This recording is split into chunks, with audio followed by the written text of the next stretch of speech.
Hi, my name is Ramon Rivas. I'm a stand-up comedian and eminent Latino from Cleveland, Ohio. Earlier this year, I left America for the first time. I got an opportunity to go to Scotland and perform at the Edinburgh Fringe Festival, or Edinburgh. It was a really cool opportunity. People have been asking me like what the most interesting aspect of it was. And that would probably be like after my show the first night, I asked the crowd if anyone had any questions. And this one dude was like, "What race are you?" And I was like, this is why I shouldn't ask questions. But I was like, "I'm half Puerto Rican, half Mexican. What'd you think I was?" And the dude and everyone else in the crowd was like, "White," which was like getting hit in the face with nothing. Cause like I'd never had that before. Cause in America I have a weird racial identity. Like I'm Hispanic, but I don't speak Spanish, which messes with people because I look like I should speak all the Spanish. So a lot of times Hispanic people will be like, "Oh, you're just a white boy." My own culture will deny me access to itself. And then black people are like, "You don't look like a Hispanic dude's supposed to look, you white boy." Or they're like, "You're not white, you black like us." And then white people just kind of know I'm anything but white, which is fine. Like that's the peace of mind I have in America. I don't know if you can call that peace of mind, but it's what I have. But it was interesting because like they viewed me as white over there because the closest people to me are Italian or Spanish, which are both European, so they're still white. And then my very next thought was like, "Yo, does this mean I can use white privilege while I'm here?" And I was impatient and indignant the whole time I was in Scotland. I talked to so many managers. It was wonderful. Because I don't do that in America. I'm neither impatient or indignant in America. Because if I'm either of those, that can be viewed as aggressive. And being viewed as aggressive at my size can be dangerous or deadly. So I just keep it chill. I think that's why I sound like I always just woke up from a nap, because it's the safest way for me to exist in America. Anyways, I went up to this mountain called Arthur Sea. It's not really a mountain. It's supposedly where Camelot used to be. So I was sitting there on a rock that's older than the country I'm from, just smoking a joint and getting used to being white for the first time in my life. It reminded me of this old James Baldwin quote, which I always get kind of wrong, but boils down to like, black is a condition, white is a state of mind. You can't change a condition, but you can change a state of mind. Never really made sense to me, but now I'm sitting over here smoking weed on this rock as a white man. Maybe Baldwin's onto something.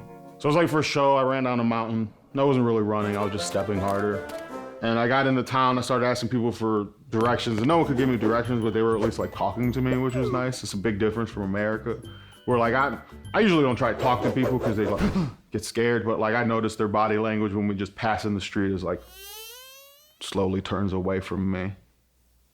It's whatever. People over there weren't doing that because, just a white man was asking other white people for directions, not a lot ordinary for that. And I wound up, no one could give me directions, but I saw a police officer. And I'm a little scared of police because I pay attention. And I was like, I'm way too high to talk to the cops right now. But I was also pretty white, so let's give it a shot. So I was walking up to him and I noticed he didn't even have a gun. And I was like, "Oh, that's so cute." Like the fear I had in my body dissipated, because in America, if I approach a cop and they find me threatening or intimidating, it's like, and my physical form is done. But over there, I think you just arm wrestle or something. And I'm like, well, I got him on that. And so I asked him for directions and he was really nice. We talked for a couple minutes and he sent me on my way. And I was like, that was great. Not be looked at suspiciously. I talked to a couple more cops on my way there, each one nicer than the last. Last cop was arrested, someone had cuffs on him, writing him a little ticket. I'm like, "Yo, what's he getting a ticket for?" They're like, "Oh, this isn't a ticket. We're just writing his mom to let him know how disappointed we are in it." And it's like, damn, I wish we did that in America. But that was my experience, and I had a friend of mine, she's a black comedian from the South, and she came over, she was like, "Well, they may see you as white, but they're not gonna see me as white." And I was like, "Well, probably not." But she noticed it too, she noticed the difference. So on our way back to America, we're on the same plane, and my friend has more money than me, so she was in a better seat. And we reconnected after we went through customs, and we're walking through security between two big pockets of mostly white people. And security's single, just us two. I was like, "Hey, you two, come here." And they had us put our bags on an extra little security belt.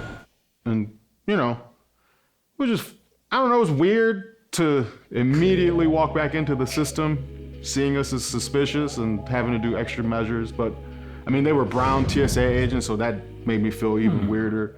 But, maybe they didn't stop us because of our race. Maybe it was our size, because we were big people. Maybe we had snacks we weren't supposed to have in our bags, and they were doing their jobs to protect our country from dangerous puddings. But either way, it's like, hey, Welcome back home.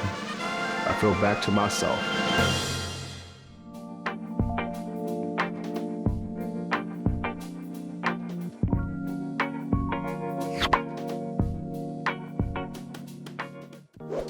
Hi, I'm Josh, the director and animator of Storylines. Click here for the next story, here for a playlist of all the episodes, and here to subscribe to our channel. And that's it. That's all the buttons. Have fun clicking. Thanks for watching.